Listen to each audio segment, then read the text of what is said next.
नमस्कार मित्रांनो. लक्ष्मीच्या पावलांनी या मालिकेच्या पुढील काही भागांमध्ये आपल्याला जबरदस्त असा ट्विस्ट बघायला मिळणार आहे. गौरव परांजपेने श्रीनाथ ज्वेलर्समध्ये पोलीस बोलवलेले असतात, ते पण अद्वैतला पकडून देण्यासाठी. पण अद्वैत काही असे मुद्दे मांडतो रीतसर की ज्याने पोलीस त्याला अटक करत नाही. पण आता संशयाची सोयी अद्वैत केस प्रकरणामध्ये, अद्वैतच्या हिऱ्यांच्या प्रकरणामध्ये गौरववर सुद्धा आलेली असते. एकाएकी चांदेकर ज्वेलर्सचं खाली पडणं म्हणजेच चांदेकर ज्वेलर्सवर केस होणं आणि दुसरीकडे श्रीनाथ ज्वेलर्सचा सगळीकडे उदो उदो होणं, त्यांच्याकडे चांगलं कलेक्शन येणं, त्यांची कमाई चांगलं होणं आणि प्राधान्य लोकांचं श्रीनाथ ज्वेलर्सकडे जास्तीत जास्त वळणं हे खूप संशयास्पद होतं असं पोलिसांचं म्हणणं होतं. त्याचबरोबर कला बोललेली असते की हे हँडमेड स्केचेस म्हणजे हे सॅम्पल्स, हे डिझाईन्स हे सगळे मी बनवलेले आहेत आणि आमचा जेव्हा पडतीचा काळ चालू झाला तेव्हाच बरं हे स्केचेस इथे श्रीनाथ ज्वेलर्स मध्ये आले.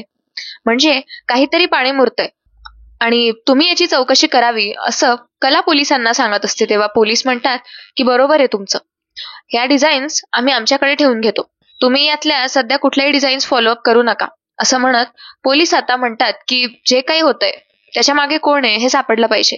आणि गौरव सर, तुमच्या इथे डिझायनर कोण आहे हे असे हँडमेड डिझाईन्स बनवणारा, त्याला एकदा बोलवून घ्या, म्हणजे आपण समोरासमोर लवकरात लवकर या कला मॅडमचं आणि त्या तुमचे जे कोणी आर्टिस्ट असतील त्यांचं सोबत बसून त्यांच्याकडून हे डिझाईन्स पुन्हा एकदा बनवून घेऊ. गौरव आता अडखळू लागलेला असतो. तेव्हा आता कलाला एक नामी युक्ती सुचते. गौरवच्या केबिन मध्ये इथे राहुलला बघितलेलं होतं चांदेकर, तेव्हा मला असं वाटतंय की मला तर राहुल मागून दिसलेला होता, कदाचित आपण श्रीनाथ ज्वेलर्सचे सीसीटीव्ही चेक केले पाहिजे. तेव्हा आता कला म्हणते की सर, आम्हाला इथले सीसीटीव्ही चेक करायचे आहेत, कारण आता गौरव सोबत कोणीतरी संशयास्पद मनुष्य त्याच्या केबिन मध्ये बसलेला होता आणि लवकरात लवकर याचा शोध लागला पाहिजे. कोण आहे याच्या मागे हे आपल्याला लवकरात लवकर कळलं पाहिजे. यावर पोलीस म्हणतात की कोणावर संशय आहे तुम्हाला, आम्हाला तसं नाव सांगा. यावर कला म्हणते की संशय आम्हाला तसा फारसा कोणावर नाहीये, पण मला असं वाटतं सर की कोणीतरी नक्कीच बसलेलं होतं ज्यासोबत गौरव खूप गहन चर्चा करत होता. तेव्हा तुम्ही प्लीज ते सीसीटीव्ही फुटेजेस दाखवून द्या एकदा आम्हाला, आणि तुम्हीही बघा असं आम्हाला वाटतं. तेव्हा आता यावर गौरव म्हणतो की असं कसं, आम्ही कशाला आमचे सीसीटीव्ही फुटेजेस तुम्हाला दाखवायचे आहेत, आणि कोणीही येऊ देत, आमचाही काही खासगी असू शकते ना कंपनीशी रिलेटेड. एकतर तुम्ही माझ्या कंपनीत शिरलात, ते पण वेशांतर करून, आणि आता तुम्ही तुमची हुकूमत बजावताय का. यावर इन्स्पेक्टर म्हणतात की नाही, त्यांचं म्हणणं बरोबर आहे, तुम्ही जर खरंच गहन चर्चा करत होतात तर, आणि जर तुमची चूक नसेल तर सीसीटीव्ही दाखवून द्या ना, आणि जर सीसीटीव्ही मध्ये जर काही चुकीचे नसेल कला खरे, तर तुम्हाला याचं स्पेशल वेगळं उत्तर द्यावं लागेल. तेव्हा कला म्हणते की मी तयार आहे सर, मला चालेल. तेव्हा यावर आता अद्वैत कलाला म्हणतो की हळूच आवाजात म्हणतो की कला, तुला कळतंय का, मला नाही वाटत की तिथे राहुलच होता असं. अगं तो माझा धाकटा भाऊ आहे, लहान भाऊ आहे, माझा त्याच्यावर पूर्ण विश्वास आहे, तो असं का करेल. यावर कला म्हणते की नाती गोती आणि हे असल्या केसेस बाजूला ठेवत जा चांदेकर, तुला 4 गोष्टी कळतील ना तेव्हा तुला अक्कल येईल असं म्हणत आता कला म्हणते की सर, ते फुटेजेस दाखवायला लावा. तेव्हा इच्छा नसतानाही गौरव ते फुटेजेस आणायला लावतो. ते फुटेजेस मध्ये गायब कसे होतील याचा सुद्धा तो विचार करत असतो, पण काही केल्या ते शक्य होत नसतं. दुसरीकडे राहुल हा सगळा प्रकार लपून ऐकत असतो. त्याला खूप भीती वाटत असते की आता आपण नक्कीच पकडले जाणार आहोत. तेव्हा या सिच्युएशन मध्ये काय करावं हे त्याला कळत नसतं. तो फक्त लपून आता गंमत बघत असतो. जेव्हा सीसीटीव्ही फुटेजेस मध्ये बघितलं जातं आणि तिथे राहुलचा चेहरा दिसतो, तेव्हा आता अद्वैतला खूप मोठा धक्का बसतो. अद्वैत खाली बसून घेतो अक्षरशः खुर्चीवर, आणि कला त्याला सांभाळू लागते. यावर आता कला म्हणते की सर, बघितलंच, मी म्हणत होती की काहीतरी गहन चर्चा चालली आहे. यावर गौरव आता सगळं भांड राहुलच्या डोक्यावर फोडू लागतो. गौरव म्हणतो की ह्या सगळ्या डिझाईन्स घेऊन राहुलच आलेला होता आमच्याकडे, मी नव्हतो गेलो त्याच्याकडे. शिवाय हिऱ्यांच्या प्रकरणात सुद्धा त्याने खरे हिरे त्याच्याकडे ठेवलेले होते आणि ते लवकरच तो आता मला देणार आहे, कारण त्याचा मोबदला मी त्याला दिलेला आहे. यावर हे ऐकून सुद्धा आता अद्वैतला खूप मोठा झटका लागतो आणि त्याला आता अटॅक यायला लागतो, म्हणजे पॅनिक अटॅक यायला लागतो. त्याचा तो पॅनिक अटॅक बघून सगळेच घाबरून जातात. पोलीस सुद्धा म्हणतात की अद्वैत चांदेकर, प्लीज शांत व्हा, यांना प्लीज पाणी द्या कोणीतरी असं म्हणत आता पोलीस त्यांना सांत्वन देऊ लागतात. कला म्हणते की हो हो. कला ताबडतोब पाणी आणते आणि अद्वैतला देते. अद्वैतला ती कसं बसं शांत करण्याचा प्रयत्न करत असते. तेव्हा आता दुसरं लाईव्ह फुटेज चालू असतं, तेव्हा त्यामध्ये राहुल आपल्याला तिथे दिसतो. तेव्हा आता पोलीस तिकडनं राहुलला बाहेर काढून आणतात आणि कला अद्वैत समोर हजर करतात. तिथे सगळ्यांसमोर तमाशे होत असतात आणि गौरवने हात उंचावले असं म्हटल्यानंतर आता राहुल पण गौरववर सगळं साठालोट रचू लागतो. राहुल म्हणतो की नाही, यानेच मला ब्लॅकमेल केलेलं होतं आणि हाच माझ्या मागे लागलेला होता, या पैशांसाठी, या हिऱ्यांसाठी आणि या डिझाईन्ससाठी. हो, माझी यात काही चुकी नाहीये. तेव्हा गौरव म्हणतो की हे बघ राहुल, खरं बोल, माझ्याकडे सगळ्या गोष्टींची पुरावे आहेत बरं का.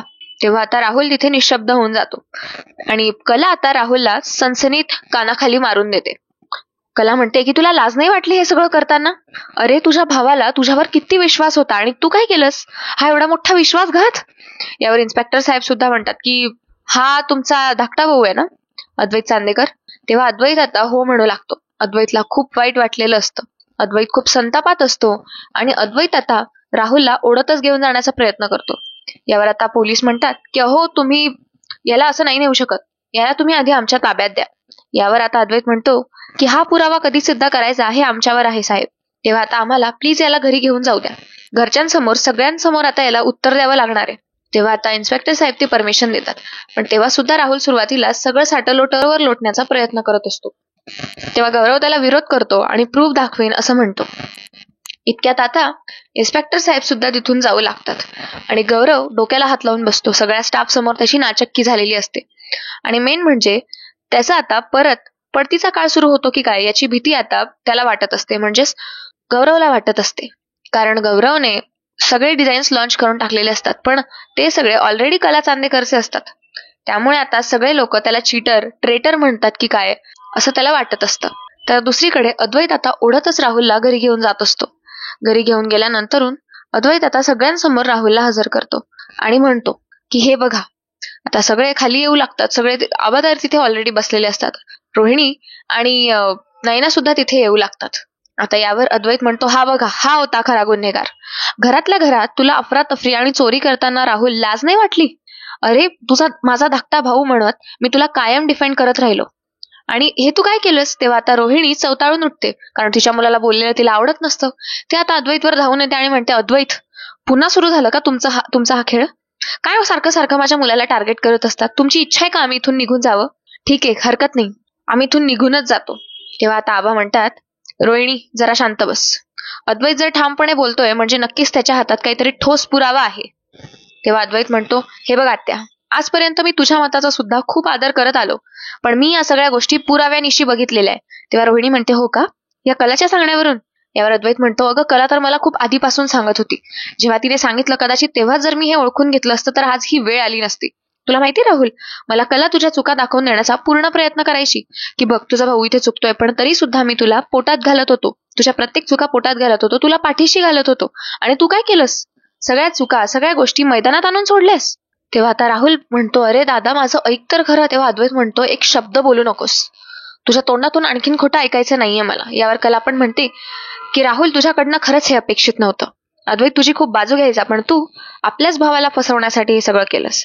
तेव्हा रोहिणी म्हणते, काय पुरावा आहे अद्वैत तुझ्याकडे असा की तू माझ्या मुलाला एवढं बोलतोयस तर? इतक्यात आता सरोज तिथे येते. सरोज हे सगळं ऐकते आणि रोहिणीला म्हणते, रोहिणी, तू जरा गप्पच बस. माझा मुलगा जर ठोसपणे बोलतोय ना तर नक्कीच त्याच्या हातात काहीतरी असेल, म्हणूनच तो बोलतोय. तेव्हा आता अद्वैत एक एक गोष्ट सांगू लागतो. अद्वैत म्हणतो की आम्ही श्रीनाथ ज्वेलर्स मध्ये आज वेषांतर करून गेलेलो होतो तिथला सगळा कारभार बघण्यासाठी, कारण आम्हाला तिथे त्या लोकांवर संशय होता. आम्ही तिथे गेलो आणि तिथे बघितलं तर सगळ्या डिझाईन्स कलाच्या कॉपी केलेल्या होत्या. कलाच्याच डिझाईन्स रादर तिथे, म्हणजे कलाचं कलेक्शन ज्या तिने बनवलेलं होत्या डिझाईन्स, त्या सगळं कलेक्शन तिथे होतं ऑलरेडी. आणि त्यांच्या डिझायनिंग डिपार्टमेंटमध्ये सुद्धा कलाने बनवलेल्या सगळ्या डिझाईन्स आम्हाला सापडल्या. त्याचबरोबर आता आम्ही तिथला सीसीटीव्ही फुटेज बघितला तर राहुल तिथे गौरव जवळ गप्पा मारत होता आणि हिऱ्यांची अफरातफरी सुद्धा करणारा राहुलच होता, असं गौरवने स्वतः स्टेटमेंट दिलंय पोलिसांना. यावर आता काय बोलणार आहे सात्या तू? तेव्हा सरोज हे ऐकते आणि सरोज चिडते. सरोज आता राहुलच्या 2 कानशिलात लगावून देते आणि रोहिणीला मात्र सरोज खडसावून बोलू लागते, काय ग रोहिणी, या सगळ्यात तू पण सामील होतीस वाटतं याला? काय आता नाही करणार का तू तुझ्या मुलाला डिफेंड? पोटाशी घालतेस ना का त्याला? सारखा आबांना बोलत असतेस की तुम्हाला आमचा प्रॉब्लेम आहे, आम्हाला चांदेकर नाव नाहीये म्हणून. अगं, चांदेकर नाव नसताना सुद्धा तू खूप काही करू शकत होतीस. तेव्हा कला म्हणते, सरोज मॅडम, बरोबर बोलताय तुम्ही. चांदेकरांचं नाव असणं म्हणजेच एक विजय असतो असं नाही. तुम्ही तुमच्या नावाने सुद्धा खूप काही करू शकले असतात, आपल्याच बिझनेसमध्ये हातभार लावून. का तुमचं नाव काय आम्ही वरती होऊ दिलं नसतं का? आबासाहेबांना असं काही चाललं नसतं अशातलाही भाग नाहीये. आणि आबासाहेबांना आपली सगळी मुलं सारखीच असतात, तेव्हा आबासाहेब असं करतील असं मला वाटत नाही. आबासाहेब सुद्धा आता म्हणतात की त्या नैनाच्या पर्समध्ये नक्कीच मग हिरे या राहुलनेच ठेवलेले असणार. तेव्हा नैनाला आता आठवतं की नैनाला जेव्हा मेकअप करायला राहुल पाठवतो तेव्हा तिची पर्स उचलून तिच्या पर्समध्ये तो काहीतरी करत असतो हे तिने बघितलेलं असतं. तेव्हा नैना म्हणते, आबासाहेब बरोबर बोलताय तुम्ही. याने जेव्हा मला शॉपिंगला जायचंय म्हणून मेकअप करण्यासाठी पाठवलं होतं ना, तेव्हा याच्या हातामध्ये माझी पर्स मला दिसलेली होती. म्हणजे Rahul, you are an actual traitor. खरी चिटिंग तर तू केलेली आहेस आणि आरोप माझ्या नावावर लोटायला निघालेला होतास. अरे काय समजलं होतं मी तुला? अरे मला असं वाटायचं की माझ्या प्रत्येक गोष्टीत तू माझ्या सोबतीला असशील आणि हे काय करून बसलास तू? यावर आबासाहेब म्हणतात की मला वाटलंच होतं की नैना निर्दोष असेल या गोष्टींमध्ये, कारण नैना सगळं करू शकते. या चोऱ्याचं कार्य नैनाला जमणार नाही. यावर रोहिणी आता आबांना म्हणते की ती बाहेरची मुलगी, तिची तुम्ही बाजू घेताय आणि आपल्याच नातवाची बाजू घेत नाही आहात. यावर आबासाहेब म्हणतात की खोटेपणा जिथे असतो तिथे माझी बाजू नसते. यावर आता अद्वैत म्हणतो की आत्या, तुझं जे काही चाललंय ना ते आता सगळं थांबव. सरोज सुद्धा म्हणू लागते की बास झालं रोहिणी, तुला या घरातून निघायचं असेल तर तू निघू शकतेस, पण याला पोलिसांच्या हवाले केल्याशिवाय मी तरी स्वस्त बसणार नाही. दुसरीकडे कला आता राहुलला बोलू लागते की राहुल, का केलंस तू हे सगळं? तेव्हा राहुल आता चिडतो आणि म्हणतो की अद्वैत कडून मला सगळं हिरावून घ्यायचं होतं, त्याला मला बर्बाद करून टाकायचं होतं, कारण जिथे तिथे सगळीकडे अद्वैत अद्वैत अद्वैत अद्वैतच्याच नावाचा जप चाललेला होता. का आम्ही वेडे आहोत का? आम्ही काही करत नाही का घरासाठी? तेव्हा कला म्हणते की अरे तू करत होतास तर मग मन लावून करायचं ना. चांदेकर किती मेहनतीने काम करतो आणि किती डेडिकेशनने काम करतो, किती त्यागाने काम करतो हे मला माहितीये. तुझं तसं नाहीये, तुला कायम शॉर्टकट्स हवे असतात, म्हणून तुझ्या हातामध्ये कुठलीही सत्ता अजून घरच्यांनी दिलेली नव्हती. तुला चान्स होता की तू सुधारशील, तू सगळ्यांना प्रूफ करून देशील की तू काय आहे ते, तू काय करू शकतो ते, पण तू तसं न करता उलट्या उलट्या गोष्टी करू लागलास. आणि तेही हे असं. आधी नैनाताईचं प्रकरण काय, ते डिझाईन्सचं काय, आणि आता हे हिऱ्यांचं. अरे आपल्याच घरात चोरी करताना लाज कशी वाटली नाही रे तुला? तेव्हा सोहम आणि अनामिका सुद्धा या सगळ्या गोष्टी बघत असतात. त्यांना या गोष्टी ऐकून खूप आश्चर्यचकित वाटत असतं किंवा ते खूप आश्चर्यचकित होत असतात. आता आपलीच बाजू पडतीये म्हटल्यानंतर रोहिणी या सगळ्या गोष्टी अगदी खालीमान घालून ऐकत असते. तिला राग तर खूप येत असतो, पण ती काहीच करू शकत नाही. याच्यामुळे ती गप्प बसलेली असते. दुसरीकडे आता सरोज म्हणते की कला, पोलिसांना फोन लाव, याला आपण पोलिसांच्या हवाले करून टाकू. तेव्हा अद्वैत सुद्धा तेच म्हणतो, करेक्ट आहे मॉम तुझं. कला, खरंच पोलिसांना फोन लाव. भरपूर झालं आता. काय ना की सॉरी, तू बरोबरच बोलायचीस खरे की पर्सनल गोष्टी आणि प्रोफेशनलिझम या दोघंही गोष्टी बॅलन्स ठेवल्या पाहिजे. भाऊ भाऊ म्हणत खरं तर मी याला खूप पोटात घालत आलो, पण एका दिवशी हाच माझ्या पाठीत खंजर खुपसेल असं मला वाटलं नव्हतं. तेव्हा आता अद्वैत राहुलवर खूप चिडू लागतो आणि अद्वैत तिथेच बसून पोलिसांची वाट बघू लागतो.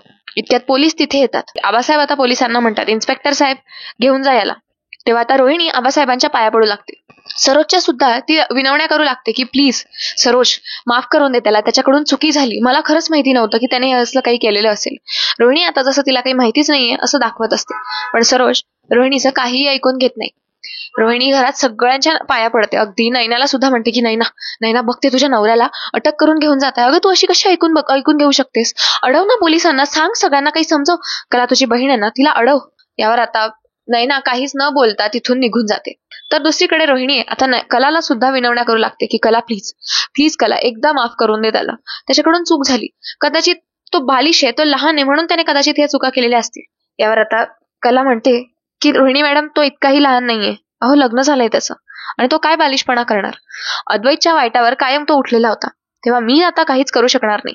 खऱ्या गुन्हेगाराला शिक्षा तर झालीच पाहिजे. चांदेकर निर्दोष असताना सुद्धा त्याला जेलमध्ये राहून यावं लागलं होतं. वाटेल ते आरोप केले लोकांनी त्याच्यावर. आपल्या चांदेकर ज्वेलर्सच्या परंपरेवर सगळ्यांनी बोट उचललं, ज्वेलर्सचं नाव खराब झालं, तेव्हा याची शिक्षा राहुलला मिळणं खूप गरजेचं आहे. यामध्ये मी काहीच नाही करू शकत. असं म्हणत आता राहुलला पोलीस घेऊन जातात आणि अद्वैत आणि सगळे तिथून निघून जातात. रोहिणी मात्र तिथे एकटीच रडत रडत राहून जाते. पण तेव्हा रोहिणी आता या सगळ्या गोष्टींचा एकच निर्धार करते की या सगळ्या गोष्टींची परतफेड कलाला नक्कीच करावी लागेल, कारण कलामुळे हे सगळं उघडकीस आलेलं असतं. रोहिणी मनोमन विचार करत असते की कला आणि अद्वैत नाही तुमचं जगणं मी मुश्किल करून टाकलं ना, तर रोहिणी नाव नाही लावणार. तर मित्रांनो, आजचा ट्विस्ट एपिसोड तुम्हाला कसा वाटला हे कमेंट्समध्ये नक्की सांगा. धन्यवाद.